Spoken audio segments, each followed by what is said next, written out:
Hello everyone, welcome to our channel. আজকের ক্লাসে আমরা জনবসতি চ্যাপ্টারের উপর থেকে কিছু কোয়েশ্চেন সলভ করব। প্রথম প্রশ্ন দেখো কি রয়েছে, রাজস্ব গ্রাম বলতে বোঝায় কি, কাকে বোঝানো হচ্ছে? রাজস্ব গ্রাম, মৌজাকে বোঝানো হচ্ছে। ঠিক আছে, নেক্সট আসছে মেগালোপলিস শব্দটি প্রথম কে ব্যবহার করেন? গটম্যান প্রথম ব্যবহার করেন, গটম্যান। জার্মানিতে শহর যে নামে পরিচিত তাকে কি বলা হয়? স্ট্যাড। গ্রামের পোশাকি নেম কোনটা? পোশাকি নাম কোনটাকে বলা হয়ে থাকে? মৌজা। বা ক্ষুদ্রতম প্রশাসনিক একক যদি বলা হয় তাহলেও কিন্তু হবে মৌজা। ঠিক আছে, নেক্সট দেখো কি রয়েছে, দুটি রাস্তা যদি সমকোণে মিলিত হয় তাহলে কোন আকৃতির বসতি গড়ে ওঠে? দুটি রাস্তা যদি সমকোণে মিলিত হয় তাহলে আমাদের এল আকৃতির বসতি গড়ে উঠছে। গ্রিক শব্দ মেট্রোপলিস কথার অর্থ কি? মেট্রোপলিস কথার অর্থ কিন্তু জননী শহর। নেক্সট দেখো কি রয়েছে, অধ্যাপক বার্জেসের পৌরবসতির গঠন তত্ত্ব অনুসারে শহরের প্রাণ কেন্দ্রের বৃত্তাকার অংশটিকে কি বলা হয়ে থাকে? কেন্দ্রীয় বাণিজ্য অঞ্চল বলা হয়ে থাকে। পরেরটা দেখো, স্তম্ভ মেলানোর মধ্যে কি রয়েছে? ঐতিহাসিক শহর রয়েছে। ঐতিহাসিক শহর কোনটা? ধর্মীয় শহর কোনটা? পর্যটন শহর কোনটা? প্রশাসনিক শহর কোনটা? তো প্রশাসনিক শহর আমরা জানি যে এটা হচ্ছে দিল্লি। ঠিক আছে, পর্যটন শহর হচ্ছে দার্জিলিং। নেক্সট দেখো, ধর্মীয় শহর যেটা সেটা হচ্ছে তোমার কোনটা? বারাণসী। সবাই আমরা জানি সেটা ধর্মীয় শহর এটা। আর ঐতিহাসিক শহর কোনটা আসছে? তাহলে ঐতিহাসিক শহর আসছে হচ্ছে জয়পুর। নেক্সট আমরা দেখে নিই, এই শহরগুলো কিন্তু ভালো করে পড়বে, প্রত্যেকটার উদাহরণ কিন্তু পড়বে। ধর্মীয় শহরের উদাহরণ কোনগুলো, পর্যটন শহরের উদাহরণ কোনগুলো, বা প্রশাসনিক শহরের উদাহরণ কোনগুলো, শিল্প শহর কোনগুলো রয়েছে, এগুলো কিন্তু খুব ভালোভাবে পড়বে, এখান থেকে কিন্তু প্রশ্ন আসবে। নেক্সট আমরা দেখে নিই, নিম্নলিখিত বিষয়গুলির মধ্যে গাঙ্গেয় সমভূমির সর্বাধিক ঘনবসতিপূর্ণ অঞ্চল হিসেবে পরিণত হওয়ার সঠিক কারণ নয় কোনটা? উর্বর সমতল ভূমি রয়েছে, উন্নত সড়কপথ রয়েছে, পর্যাপ্ত পরিশ্রুত জল রয়েছে, কিন্তু খনিজ কার্যাবলী কিন্তু নেই।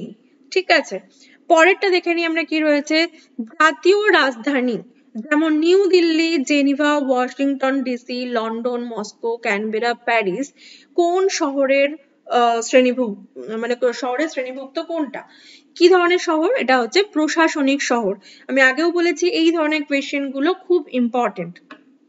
নেক্সট দেখো কি রয়েছে, ভারতীয় আদমশুমারি অনুযায়ী গ্রামীণ বসতির সূচক গুলির মধ্যে যেটা সঠিক নয়। গ্রামীণ বসতি হতে গেলে কিন্তু 5,000 জনের কম জনসংখ্যা হতে হবে, জনঘনত্ব 400 জনের কম হতে হবে, আবার হচ্ছে 75% পুরুষ কর্মী কৃষি এবং প্রাথমিক কাজে নিযুক্ত হতে হবে। শুধুমাত্র কোনটা হবে না? পৌর নিগম বা হচ্ছে নোটিফাইড এরিয়া অথরিটি থাকবে, এটা কিন্তু ঠিক নয়, এটা কিন্তু পৌর বসতির ক্ষেত্রে। নেক্সট দেখো কি রয়েছে, শুষ্ক বিন্দু বসতি কোথায় দেখা যায়? বন্যা প্লাবিত অঞ্চলে শুষ্ক বিন্দু বসতি দেখা যায়। পরের প্রশ্ন আমরা দেখে নিই, বিশ্বের অন্যতম সর্বনিম্ন ঘনবসতিপূর্ণ দেশ কোনটা? অস্ট্রেলিয়া। ঠিক আছে, নেক্সট স্তম্ভ মেলানোর ক্ষেত্রে রয়েছে, দেখো গোষ্ঠীবদ্ধ জনবসতি কোথায় দেখা যায়? রৈখিক জনবসতি, জলবিন্দু বসতি। এক্ষুনি আমরা করলাম, জলবিন্দু বসতি কোথায় দেখতে পাবো? যে শুষ্ক মেরু অঞ্চলে মরুদ্যানকে কেন্দ্র করে কিন্তু জলবিন্দু বসতি। আগে যেটা আমরা করলাম সেটা শুষ্ক বিন্দু বসতি করেছি। আচ্ছা, বিক্ষিপ্ত বসতি কোথায় হবে? যেখানে যোগাযোগ ব্যবস্থা অনুন্নত সেখানেই বিক্ষিপ্ত বসতি হবে। রৈখিক বসতি কোথায় দেখা যাবে? যেখানে পাকা রাস্তার অবস্থান, অর্থাৎ রাস্তার দুই ধারে কিন্তু আমরা রৈখিক জনবসতি দেখে থাকি। গোষ্ঠীবদ্ধ জনবসতি কোথায় দেখতে পাবো? শিল্প কারখানা গড়ে উঠলে সেখানে গোষ্ঠীবদ্ধ জনবসতি গড়ে ওঠে। পরের প্রশ্ন আমরা দেখে নেব, ভারতের উর্বর সমভূমিতে অধিক সংখ্যায় কোন ধরনের বসতি গড়ে ওঠে? গোষ্ঠীবদ্ধ বসতি গড়ে ওঠে। পরেরটা দেখি, বন্যা প্রবণ অঞ্চলে যে ধরনের জনবসতি গড়ে ওঠে তা হচ্ছে শুষ্ক বিন্দু বসতি। আমরা যদি টেস্ট পেপার সলভ করি তাহলে আমরা দেখব এই ধরনের প্রশ্ন কিন্তু বারবার ঘুরিয়ে ফিরে এসেছে। পরেরটা দেখো, ভারতের জনগণনা দপ্তরের সংজ্ঞা অনুসারে কোন শহরের ন্যূনতম জনসংখ্যা হলো কত? 5,000 জন। 5,000-এর কম হলেই কিন্তু আমরা সেটাকে গ্রামীণ বসতি হিসেবে ধরে নেব। নেক্সট কি রয়েছে, নিম্নলিখিত বিকল্পগুলির মধ্যে কোন বিকল্পটি সামঞ্জস্যহীন? দেখো এখানে জেরুজালেম, রোম, বারাণসী, মক্কা এগুলো সবই ধর্মীয় শহরের মধ্যে পড়ছে, এগুলো হচ্ছে শিল্প শহরের মধ্যে পড়ছে, সাংস্কৃতিক শহরের মধ্যে পড়ছে, এখানে কিন্তু সবকিছু মিলে মিশে রয়েছে, তাহলে এটাই হচ্ছে সামঞ্জস্যহীন। নেক্সট, উমল্যান্ড কথাটি সর্বপ্রথম কে ব্যবহার করেন? আন্দ্রে আলিক্স ব্যবহার করেন। পরেরটা দেখে নিই আমরা কি রয়েছে, স্তম্ভ মেলানো।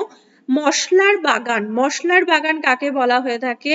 কেরালাকে বলা হয়। উচ্চতম শহর হচ্ছে লে, কমলা লেবুর শহর হচ্ছে নাগপুর, ভারতের রুর কাকে বলা হয়? সবাই জানো তোমরা, দুর্গাপুরকে বলা হয়। আর হচ্ছে ভারতের হলিউড হচ্ছে মুম্বাই। নেক্সট দেখে নিই আমরা কি রয়েছে, নেক্সট স্তম্ভ মেলানো রয়েছে। দেখো এখানে একটা টাইপিং এরর হয়েছে, এটা রারবান হবে, রারবান, ঠিক আছে। আচ্ছা, পৌর বসতির বয়স ভিত্তিক শ্রেণীবিভাগ কে করেছেন? বয়স ভিত্তিক শ্রেণীবিভাগ মামফোর্ড, এখানে মান হয়ে গেছে, এটা মামফোর্ড, লুইস মামফোর্ড হবে, ঠিক আছে। পরেরটা দেখো কি রয়েছে, রারবান কথাটা কে বলেছেন? রারবান কথাটা বলেছেন হচ্ছে গ্যালপিন। পৌরপুঞ্জ কথাটা কে বলেছেন? পৌরপুঞ্জ কথাটা বলেছেন প্যাট্রিক গেডেস। মেগালোপলিস তাহলে কি পড়ে থাকছে আমাদের? গটম্যান। ওকে, তো এগুলো কিন্তু স্তম্ভ মেলানো গুলো ভালো করে পড়বে, এগুলো থেকেও কোয়েশ্চেন আসে।